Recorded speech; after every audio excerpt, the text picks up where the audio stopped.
So I'm gonna have these amazing speakers, these amazing artists. Me and Chief are gonna host it. We're gonna make it fun. We're gonna make it exciting. We're gonna pray over people. We're gonna close them out in prayer. But really what it is, it's just this one big exciting experience and moment to bring all these people together for a free event, to give free food, to give free love, not to sell anything, but just to celebrate everybody so we could plant some seeds of hope and inspiration to let people know they can do anything they want in life.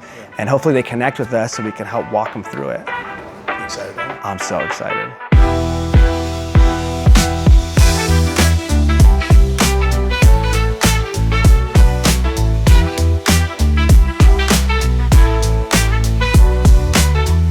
Magic House is where I actually live, but that Magic House is the root where we started, I think a dozen of us started a little group together where we started meeting and we started planning and we started hoping, we started praying, and then we just grew outside of that house, got ourselves a little warehouse, we call the Magic Warehouse, got that going on, and now we got another church house that's going to be called the Set Free Palace, that's going on.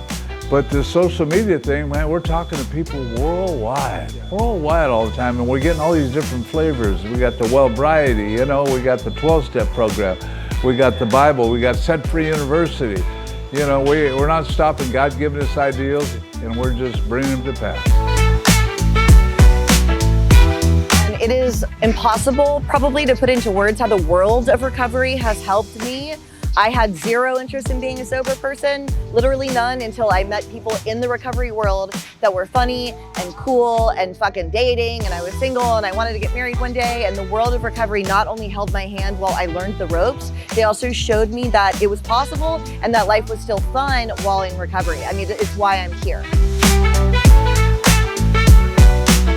So what I've learned over the years is that, you know, if I'm not actively on a daily basis thinking about how I can pay this forward, I am not doing a service to the amazing opportunity I got when I got sober. Before I got sober, like I couldn't leave my town because I didn't want to get sick and run out of dope, and really the world is your oyster. As soon as I got sober, my life just blossomed, and I've been able to open up a women's sober living and see these women come in that remind me so much of myself. So I think when one person teaches, two people learn, and as I grew in my sobriety and in the things that I learned along the way, I was able to pass that down to more people. And that has ultimately helped me grow and build the life of my dreams. Bottom line, recovery brought stability into my life, My life was chaos. I resisted recovery for 7 years.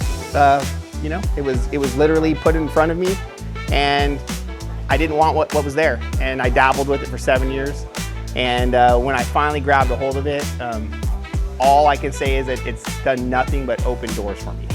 The business I own today, everything recovery is a part of.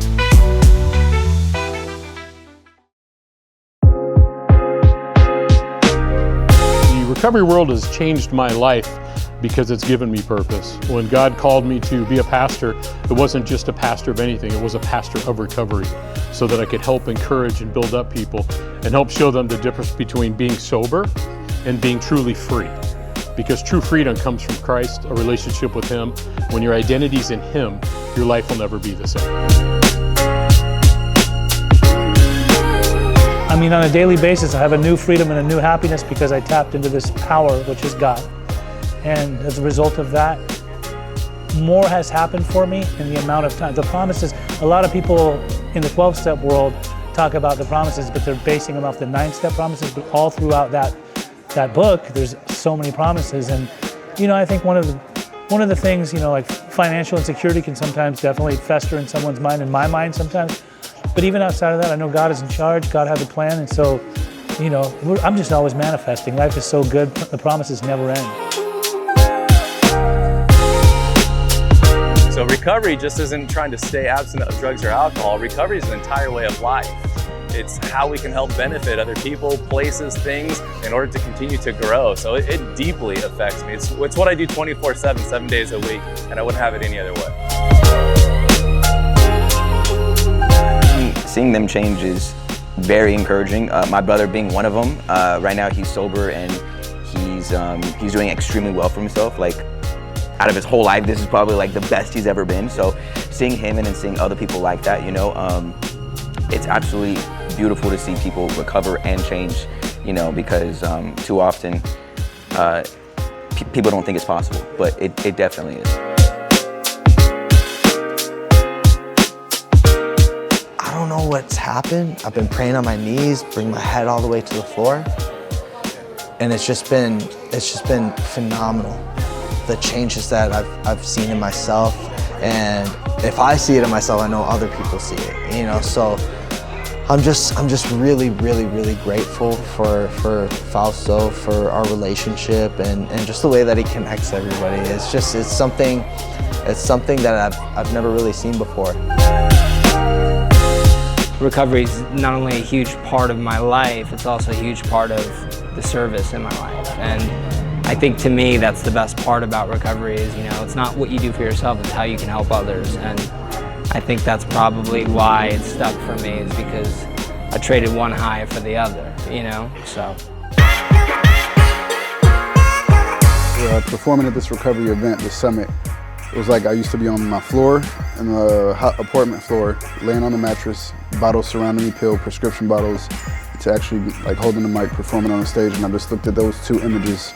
And if I didn't step into that facility with the Levin Treatment Center, which is Charter Oak, Aurora, then I probably would be dead on the street somewhere, or if I made it. So that's how, like, the active addiction is just misery, chaos, and fuckery.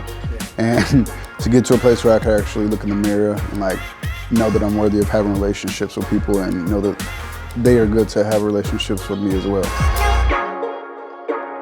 I was finally able to step into my calling when I found the recovery world. Not only do I have peers, do I have people that I look up to, but I also have people that I can serve. And I've never, ever been in a community, not in church, not in fitness, not in, you know, animal rescue, have I ever felt so seen and also so a part of, right? Honestly, I love just seeing people's reactions.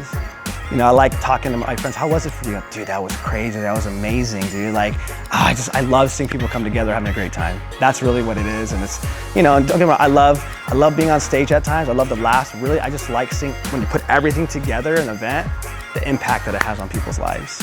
Yeah, I'm ready.